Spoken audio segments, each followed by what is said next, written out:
Hello and welcome to another bearing removal and replacement video featuring Boca bearings. Now today's engine is a rather unusual one and one that I had never heard much of at all before about maybe 4 or 5 years ago, and it would be a Moki engine. Now Moki engines came from, in the past, Budapest, Hungary, and they began to be distributed internationally in 1989. But for whatever reason, they were off my radar all the time. I don't know that I just never really saw them advertised in magazines or what, but anyway, the one I've got on the table today for a bearing upgrade is a excellent example of a smaller Moki, because for the most part Moki made large engines like 135, 180, 210 cubic inches we're talking. This one is a Moki 61 LS, or long stroke is what that stands for. So what I'm going to do is I'm going to throw it to the table, show you this engine really quickly, then I'm going to disassemble it, and we're going to do a bearing upgrade on it for my friend Garrett. Okay, so here is this beautiful Moki 61 engine. And you can see here it says M61LS. This is a long stroke. So they did make this is the later version of the 61. The first one was not a long stroke. But this is a really nice engine. These Moki engines, I have run several of them in the past several years, and they all run exceptionally well. As you can see, this is and the design for the small ones and the larger ones is pretty much the same, with a two-piece crankcase with the front detachable housing, which means, for me, it's a lot easier to disassemble and get the bearings in and out, theoretically. And this is a ringed engine, and I'm not sure how much runtime this thing has. The carburetor's loose on here because I was looking at it. I'm not sure how much runtime this engine has on it, but I'm going to upgrade these bearings, and then I'm going to run this engine on Garrett's swamp juice fuel that he has invented. So let me go ahead and pop this front housing off, and we'll go and get these bearings replaced. Okay, so I've just removed those 4 front housing screws, and bam, it's done. So one of the things I really love about Moki engines is that their tolerances are so good that they don't use paper gaskets at all to do any sealing, and their fitment is such that they don't require that gasket to keep the rear end of the connecting rod from contacting the rear cover, because a lot of times that's what the gasket serves as a purpose, or is as a holder or space, adding a little bit of space there. But I love these things because of the fact that you don't have to worry about damaging a gasket and then ordering new gaskets, and especially if gaskets for these things were not available. So what I'm going to do here is I'm going to move my vise right here. I've got it set so I can just drop this in here to tap this crankshaft out.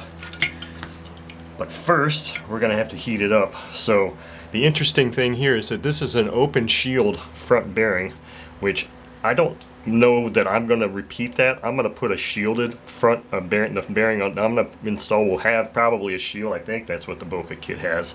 But this is pretty tight. Not to say that these bearings are bad. This is just a recommended upgrade that I'm doing for a friend of mine. So this is a little stiff. I'm going to heat it up, get that a lot less stiff, and pull this tool out, because I got a funny feeling I'm going to end up having to use that again too.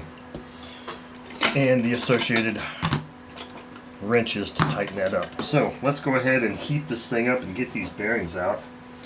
This is another instance where these bearings are probably so infrequently used and in good shape. I'm going to clean them up and use Boca's Bearing Touch lubricant on them and preserve them.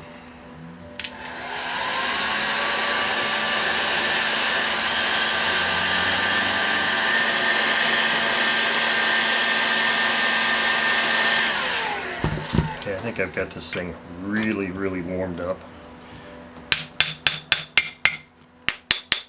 Okay, so I don't need this now. Our crankshaft is coming out without that rear bearing, which is why I grabbed this tool, because I had a feeling that was going to happen. But let's get this front bearing out first, because that gives me room to get access to tapping that rear one out.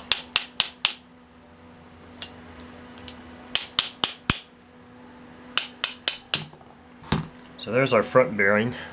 A little gummy, A little warm too. It's completely open shield. Now this is not giving me any kind of a lip, so I'm going to have to get in here with this.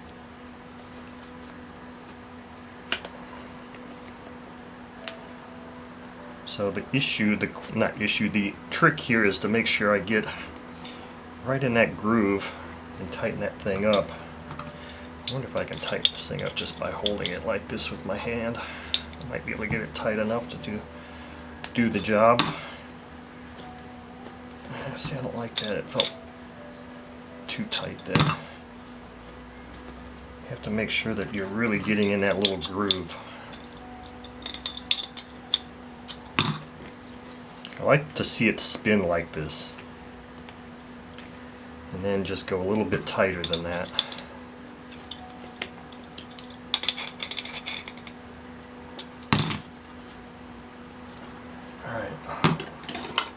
This thing in here and see if this is going to be still warm enough for me to go ahead and tap this out. There we go. And there's our rear bearing out. Not so warm. A little gummy. Let's see here. I can take this off now. Yeah, this is not bad.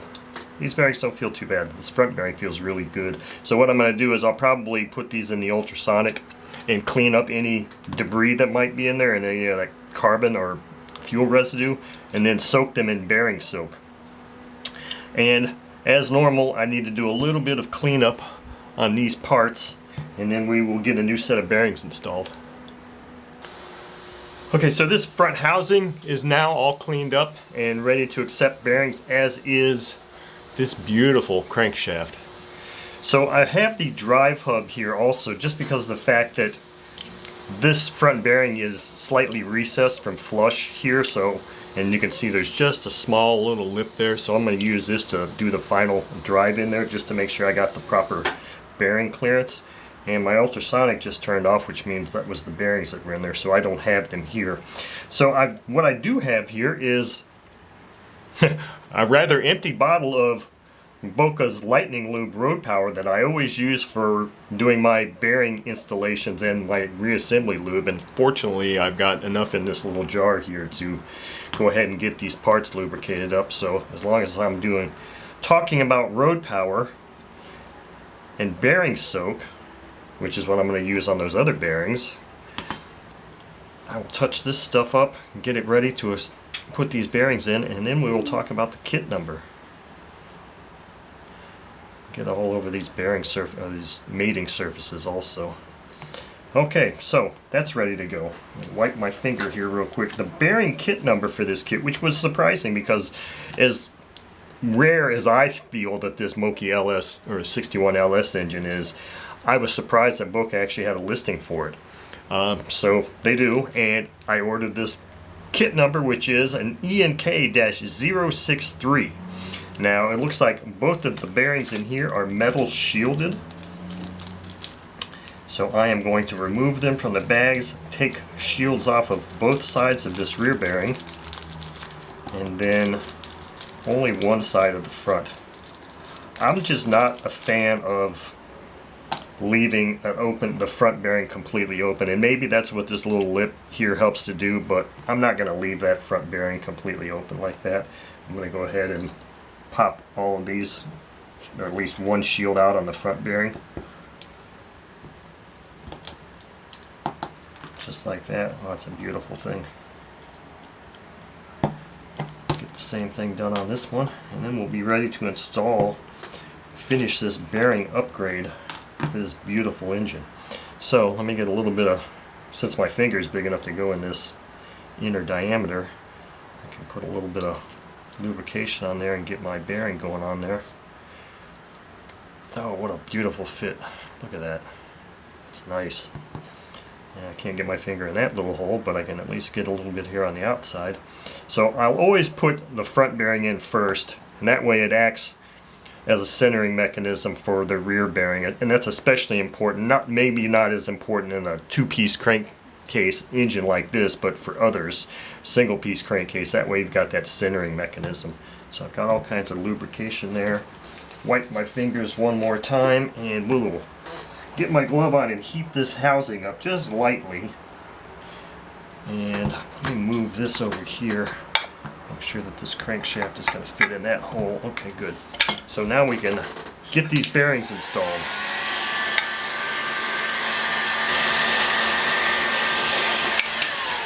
Hopefully that'll be enough. I see little wisps of smoke coming out.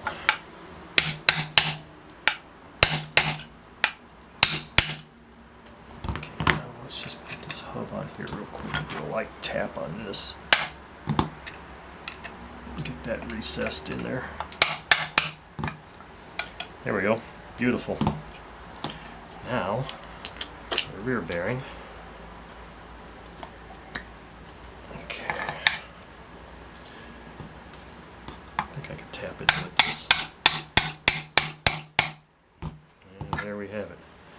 Look at that. Just absolutely spectacular. Yep, that looks nice. So, there we have it. Now I can reassemble Garrett's engine and take it out for a test run.